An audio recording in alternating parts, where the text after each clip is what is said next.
Hello friends, how are you all? ఈరోజు మన topic weekly current affairs. ఈ వీక్లో వచ్చిన కొన్ని ఇంపార్టెంట్ కరెంట్ అఫైర్స్ గురించి డిస్కస్ చేసుకుందాము. ఒకవేళ మీరు ఈ ఛానల్ని కొత్తగా చూసినట్టయితే ఛానల్ని ఇప్పుడే సబ్స్క్రైబ్ చేసుకోండి, వీడియోని లైక్ చేసి షేర్ చేయండి, వీడియోని స్కిప్ చేయకుండా చూడండి.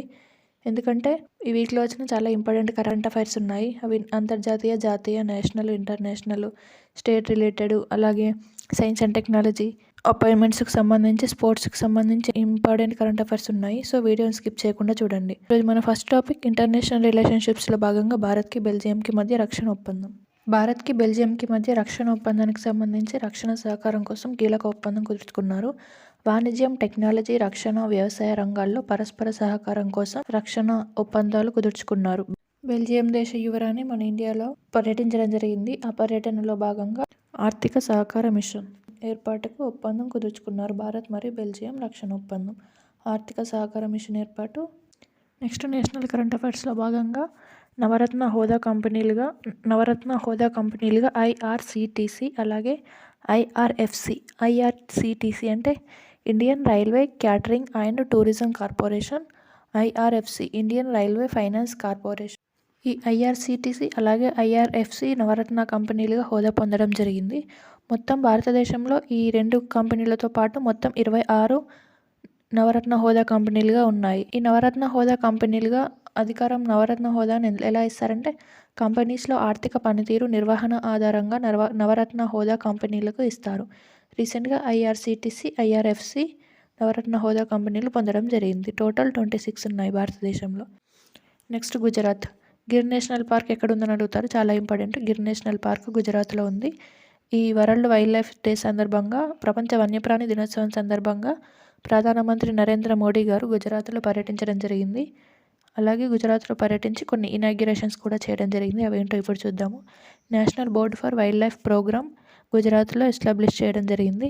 తర్వాత జునాగఢ్లో national referral centre for wild life centre జునాగఢ్లో ఏర్పాటు చేయడం జరిగింది. 16వ విడత సింహాల జనాభా గణనను కూడా ప్రారంభించడం జరిగింది గుజరాత్లో ప్రధానమంత్రి నరేంద్ర మోడీ గారు.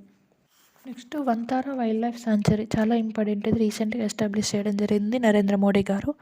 Vantara national wild life sanctuary గుజరాత్లోని జామ్నగర్లో రిలయన్స్ అధినేత కొడుకు అయిన ఆనంద్ అంబానీ కొడుకు అనంత్ అంబానీ నిర్వహిస్తున్న వన్యప్రాణుల పునరావాసం సంరక్షణ కేంద్రాన్ని ఏర్పాటు చేయడం జరిగింది నరేంద్ర మోడీ గారి ఆధ్వర్యంలో వన్యప్రాణుల పునరావాసం సంరక్షణ కేంద్రాన్ని వాంతారాలో ప్రారంభించడం జరిగింది. గుజరాత్లో ఉంది. మైన్స్.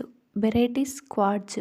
మైనర్ ఖనిజాలుగా ఉన్న బెరైటీస్ క్వార్ట్జ్ ఖనిజాలను మేజర్ ఖనిజాలుగా గుర్తిస్తూ Indian bureau of mines major కమిటీలుగా గుర్తిస్తూ వార్తల్లో నిలవడం జరిగింది. బెరైటీస్ క్వార్ట్జ్ అనే మైనర్ ఖనిజాలను మేజర్ ఖనిజాలుగా గుర్తిస్తుంది ఎవరంటే Indian bureau of mines. Barytes quartz అనే ఖనిజాలను మేజర్ ఖనిజాలుగా ఇటీవల గుర్తించడం జరిగింది. Next regional 3R, reduce, reuse, recycle. Regional 3R అనే ప్రోగ్రామ్ని జైపూర్లో నిర్వహించడం జరిగింది. మార్చి 3 నుంచి 5వ తేదీ వరకు జైపూర్లో రీజనల్ 3R ప్రోగ్రామ్ని నిర్వహించడం జరిగింది. ఈ ప్రోగ్రామ్ని సర్క్యులర్ ఎకానమీ ఫోరం ఆధ్వర్యంలో నిర్వహించబడుతుంది. Regional 3R programme circular economy forum ఆధ్వర్యంలో నిర్వహించబడుతుంది. వెన్యూ వచ్చేసి జైపూర్లో మార్చి 3 నుంచి 5 వరకు జరిగింది. ఆసియా యోగా ప్రోగ్రామ్ వెన్యూ వచ్చేసి భారత్లో జరగనుంది. ఆసియా యోగా ప్రోగ్రామ్ ఢిల్లీలోని ఇందిరాగాంధీ స్టేడియంలో మార్చి 29 నుంచి 31 వరకు జరగనుంది. వెన్యూ వచ్చేసి భారత్. యోగాసన భారత్ ఆధ్వర్యంలో ఆసియా యోగా ప్రోగ్రామ్ను నిర్వహించనున్నారు. దీనికి 16 జట్లు పార్టిసిపేట్ చేయనున్నాయి. తర్వాత mobile world Congress 2025. Mobile world Congress 2025 ప్రోగ్రామ్కి వెన్యూ వచ్చేసి స్పెయిన్ బార్సిలోనాలో మార్చి 3 నుంచి 6 వరకు జరిగింది. స్పెయిన్లోని బార్సిలోనాలో. దీనికి మన ఇండియా నుంచి కేంద్ర మంత్రి అయిన జ్యోతిరాదిత్య సింధియా గారు హాజరయ్యారు. జ్యోతిరాదిత్య సింధియా గారు ఏ మంత్రిత్వ శాఖకు చెందినవారో తెలిస్తే కింద కామెంట్ చేయండి. ఇది 8th ఎడిషన్ వచ్చేసి స్పెయిన్లో జరిగింది. తర్వాత 9th ఎడిషన్ వచ్చేసి ఇండియాలో జరగనుంది. న్యూఢిల్లీలో అక్టోబర్ 8 నుంచి 11 వరకు ఇండియాలో జరగనుందని ప్రకటన చేశారు. మొబైల్ వరల్డ్ కాంగ్రెస్ 2025 వెన్యూ వచ్చేసి స్పెయిన్లోని బార్సిలోనా. తర్వాత స్టేట్ రిలేటెడ్ కరెంట్ అఫైర్స్ చూద్దాము. ఏపీ. ఆంధ్రప్రదేశ్ రాష్ట్రానికి సంబంధించి ఏటికొప్పాక మళ్ళీ వార్తల్లో నిలవడం జరిగింది. ఢిల్లీ రాష్ట్రపతి భవన్లో బొమ్మల స్టాల్ను ఏర్పాటు చేయడానికి కేంద్రం ఆమోదం తెలిపింది. ఈ ఏటికొప్పాక బొమ్మల స్టాల్ను ఏర్పాటు చేయడానికి కేంద్రం ఆమోదం తెలిపింది. ఇది రిపబ్లిక్ డే సందర్భంగా వార్తల్లో నిలవడం జరిగింది. రిపబ్లిక్ డే పరేడ్లో శకటం గెలుచుకోవడం జరిగింది AP Etikoppaka. Next Rushikonda beach, ఇది కూడా ఏపీకి సంబంధించిందే. బ్లూ ఫ్లాగ్ గుర్తింపు రద్దు చేస్తూ ఇటీవల వార్తల్లో నిలిచిన బీచ్ ఏదని అడుగుతారు. ఏపీకి చెందిన ఋషికొండ బీచ్. బీచ్ వద్ద వ్యర్థాలు పేరుకుపోవడం వల్ల తాత్కాలికంగా బ్లూ ఫ్లాగ్ గుర్తింపును రద్దు చేస్తున్నట్టు ప్రకటించారు. బ్లూ ఫ్లాగ్ గుర్తింపును డెన్మార్క్ సంస్థ అయిన the foundation for environment education అనే సంస్థ ఈ బ్లూ ఫ్లాగ్ గుర్తింపును ఇస్తుంది. ఇప్పటివరకు ఇండియా నుంచి 12 బీచ్లకు బ్లూ ఫ్లాగ్ గుర్తింపు లభించింది. రుషికొండతో సహా 12 బీచ్లకు బ్లూ ఫ్లాగ్ గుర్తింపు లభించింది. నెక్స్ట్ హైదరాబాద్, విజ్ఞాన్ వైభవ్ ప్రదర్శనకు వేదికగా హైదరాబాద్ నిలిచింది. ఫిబ్రవరి 28 సైన్స్ డే సందర్భంగా హైదరాబాద్లో విజ్ఞాన్ వైభవ్ ప్రదర్శనను ఏర్పాటు చేశారు. దీనికి రక్షణ శాఖ మంత్రి అయిన రాజ్నాథ్ సింగ్ హాజరయ్యారు. ఇది DRDO, ASI aeronautical survey of India, Kalam institute of youth excellence సంయుక్తంగా నిర్వహించడం జరిగింది విజ్ఞాన్ వైభవ్. నెక్స్ట్ తెలంగాణకు సంబంధించి రాజస్థాన్తో తెలంగాణ సింగరేణి ఒప్పందం కుదుర్చుకున్నారు. 3100 మెగావాట్ల పవర్ ప్లాంట్ను ఏర్పాటు కోసం రాజస్థాన్ మరియు సింగరేణి ఒప్పందం. 26,200 కోట్లతో ఒప్పందం కుదుర్చుకున్నారు. 74% సింగరేణి సంస్థ వాటా, అలాగే 26% రాజస్థాన్ ఉత్పాదన్ విద్యుత్ నిగమ్ లిమిటెడ్. సింగరేణి సంస్థ 74%, రాజస్థాన్ 26% వాటాతో రాజస్థాన్ మరియు సింగరేణితో ఒప్పందం కుదుర్చుకున్నారు. Next BC reservation bill. Telangana స్థానిక కోటాలో తెలంగాణ బీసీలకు 42% రిజర్వేషన్లు అమలు చేయాలంటూ క్యాబినెట్ ముసాయిదా బిల్లును ఆమోదం తెలపడం జరిగింది. ఈ 42% రిజర్వేషన్లను విద్యా ఉద్యోగ రంగాల్లో కూడా అమలు చేయనున్నట్టు తెలిపారు క్యాబినెట్లో. తర్వాత స్పోర్ట్స్కు సంబంధించి వార్త చూద్దాము. ఫిడే ఇంటర్నేషనల్ చెస్ ఫెడరేషన్లో టాప్ 10లో ఇండియా నుంచి 3 ప్లేయర్లు టాప్ 10లో నిలవడం జరిగింది ర్యాంకింగ్స్లో. టాప్ 3లో గుకేష్, అలాగే టాప్ 5లో అర్జున్ ఎరిగైసి, టాప్ 8లో ప్రజ్ఞానంద నిలవడం జరిగింది. అలాగే ఫస్ట్ టాప్ 1, టాప్ 2 వచ్చేసి టాప్ 1లో కార్లసన్, టాప్ 2లో నకమురా నిలవడం జరిగింది. నెక్స్ట్ రంజీ ట్రోఫీ 2024-25కి సంబంధించి చూద్దాము. రంజీ ట్రోఫీ 2024-25 విన్నర్ వచ్చేసి విదర్భ. దానికి వెన్యూ కేరళలో జరిగింది రంజీ ట్రోఫీ.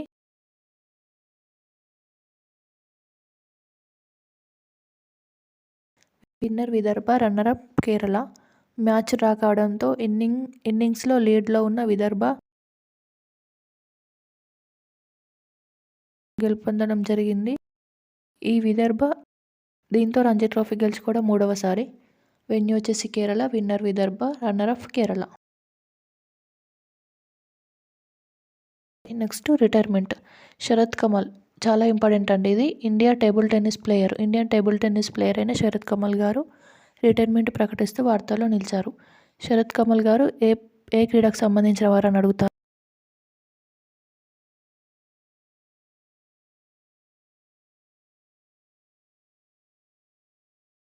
టేబుల్ టెన్నిస్ 10 సార్లు నేషనల్ ఛాంపియన్షిప్ గెలిచారు. అలాగే 2022లో మేజర్ ధ్యాన్చంద్ ఖేల్రత్న అవార్డు, క్రీడల్లో అత్యున్నత పురస్కారమైన మేజర్ ధ్యాన్చంద్ ఖేల్రత్న అవార్డు గెలుపొందారు 2022లో. నెక్స్ట్ సైన్స్ అండ్ టెక్నాలజీకి రిలేటెడ్ ఇంపార్టెంట్ కరెంట్ అఫైర్స్ గురించి చూద్దాము. చంద్రునిపై బ్లూ గోస్ట్ ల్యాండింగ్. అమెరికా ఆధ్వర్యంలో ఫైర్ ఫ్లై అనే ప్రైవేట్ ఏరోస్పేస్తో బ్లూ గోస్ట్ స్పేస్ క్రాఫ్ట్ను చంద్రునిపై ప్రయోగం చేయడం జరిగింది. అది విజయవంతం కావడంతో తొలి ప్రైవేట్ సంస్థ ఫైర్ ఫ్లై నిలిచింది. చంద్రునిపై బ్లూ గోస్ట్ లాంచ్ చేసే తొలి ప్రైవేట్ సంస్థగా ఫైర్ ఫ్లై నిలిచింది. సముద్రాల అన్వేషణ కోసం నాసా మరియు ఫైర్ ఫ్లై ఆధ్వర్యంలో ప్రయోగం చేయడంతో ఇది విజయవంతం అవ్వడం జరిగింది. తొలి ప్రైవేట్ సంస్థగా ఫైర్ ఫ్లై నిలిచింది. నెక్స్ట్ చైనాకు సంబంధించి డీప్ సీ స్పేస్ స్టేషన్ వార్తల్లో నిలవడం జరిగింది. సముద్ర గర్భంలో 6,500 అడుగుల లోతున డీప్ సీ స్పేస్ స్టేషన్ని తీసుకురానుంది. ఇది 2030 నాటికి అందుబాటులోకి రానుందని చైనా వెల్లడించడం జరిగింది. డీప్ సీ స్పేస్ స్టేషన్ను తీసుకొస్తూ ఇటీవల ఏ దేశం వార్తల్లో నిలవడం జరిగింది అని అడుగుతారు. చైనా దేశం deep sea space station. Next DRDO మన ఇండియాకు సంబంధించి జామర్ యాంటీ UAV డ్రోన్ను DRDOకి చెందిన మన హైదరాబాద్కి చెందిన defence electronical research laboratory jammer anti UAV డ్రోన్ను తీసుకురానుంది. నెక్స్ట్ కాలా అజారే రహిత దేశంగా భారత్ను WHO ప్రకటించింది. వరల్డ్ హెల్త్ ఆర్గనైజేషన్ కాలా అజారే రహిత దేశంగా ఇండియాను ప్రకటించడం జరిగింది. తర్వాత జాగర్ పైలట్ జెట్లో తొలి మహిళా పైలట్గా, స్క్వేడ్రోన్ ఫస్ట్ ఉమెన్ పైలట్గా తనుష్క సింగ్, ఉత్తరప్రదేశ్కు చెందిన తనుష్క సింగ్ గారు మొట్టమొదటి మహిళా పైలట్గా, squadron jaguar pilot squadron first women పైలట్గా తనుష్క సింగ్ నిలవడం జరిగింది. నెక్స్ట్ ఎన్ఎండిసి డైరెక్టర్గా ప్రియదర్శిని నియమించడం జరిగింది. NMDC national mineral development corporation డైరెక్టర్గా ప్రియదర్శిని గడ్డం గారిని నియమించడం జరిగింది. తర్వాత గవర్నమెంట్ ఈ మార్కెట్ ప్లేస్ సీఈఓగా అజయ్ బాదు గారిని నియమించారు. Government e marketplace CEO Ajay Bhadoo. Next Oscar awards 2025, 2024కి గాను 25లో ఆస్కార్ అవార్డ్స్ ప్రకటించడం జరిగింది కదా. 97th ఆస్కార్ అవార్డ్స్ లాస్ ఏంజల్స్లోని డాల్బీ థియేటర్లో ప్రజెంట్ చేయడం జరిగింది. అనోరా అనే మూవీకి 5 అవార్డ్స్ రావడం జరిగింది. అవేంటో చూద్దాము. 5 awards. Anora movie best picture award, best director award, best actress award, best screenplay award, best film editing award. ఈ 5 అవార్డ్స్ అనోరా మూవీకి రావడం జరిగింది. Best picture, best director, best actress, best screenplay, best film editing Anora movie. Next best యాక్టర్గా Adrien Brody the Brutalist మూవీకి best actor awards రావడం జరిగింది. Next best supporter actress Kieran Culkin a real pain మూవీకి Kieron కల్కిన్ గారికి best supportive actress award రావడం జరిగింది. Oscar బరిలో నిలిచిన ఏకైక ఇండియన్ షార్ట్ ఫిల్మ్ వచ్చేసి అనుజ. ఈ అనుజ మూవీకి నిరాశ దక్కింది. ఆస్కార్ బరిలో నిలిచింది అంతే. ఆస్కార్ అవార్డు బరిలో నిలిచిన ఇండియన్ షార్ట్ ఫిల్మ్ ఏదని అడుగుతారు, అనుజ. నెక్స్ట్ ఈ వీక్లో జరిగిన కొన్ని అపాయింట్మెంట్స్ గురించి చూద్దాము. జాతీయ ఉత్తమ ఉద్యానవన రైతు అవార్డు పద్మారెడ్డి గారికి రావడం జరిగింది. నల్గొండ జిల్లాకు చెందిన పద్మారెడ్డి జాతీయ ఉత్తమ ఉద్యానవన రైతు అవార్డు. నెక్స్ట్ పసుపు బోర్డు కార్యదర్శిగా భవానీ శ్రీ గారిని నియమించడం జరిగింది. తర్వాత BCI bar council of India చైర్మన్గా మనన్ కుమార్ మిశ్రా, వరుసగా 7వసారి మనన్ కుమార్ మిశ్రా గారిని బార్ కౌన్సిల్ ఆఫ్ ఇండియా చైర్మన్గా నియమించడం జరిగింది. Next controller general of defence accounts చైర్మన్గా డాక్టర్ మయానక్ శర్మ గారిని controller general of defence accounts చైర్మన్గా నియమించడం జరిగింది. తర్వాత ఆస్ట్రేలియా ఛాన్సలర్గా క్రిస్టియన్ స్టాకర్ గారిని నియమించడం జరిగింది. ఇది ఫ్రెండ్స్ ఈ వీక్లో ఇంపార్టెంట్ కరెంట్ అఫైర్స్. ఒకవేళ వీడియో మీకు యూస్ఫుల్ అయినట్టయితే ఖచ్చితంగా వీడియోని లైక్ చేయండి. ఎవరైతే కాంపిటేటివ్ ఫీల్డ్లో ఉన్నారో మీ ఫ్రెండ్స్ అందరికీ ఈ వీడియోని షేర్ చేయండి. అలాగే ఛానల్ని ఇప్పుడే సబ్స్క్రైబ్ చేసుకోండి. Thank you so much. Thank you for watching.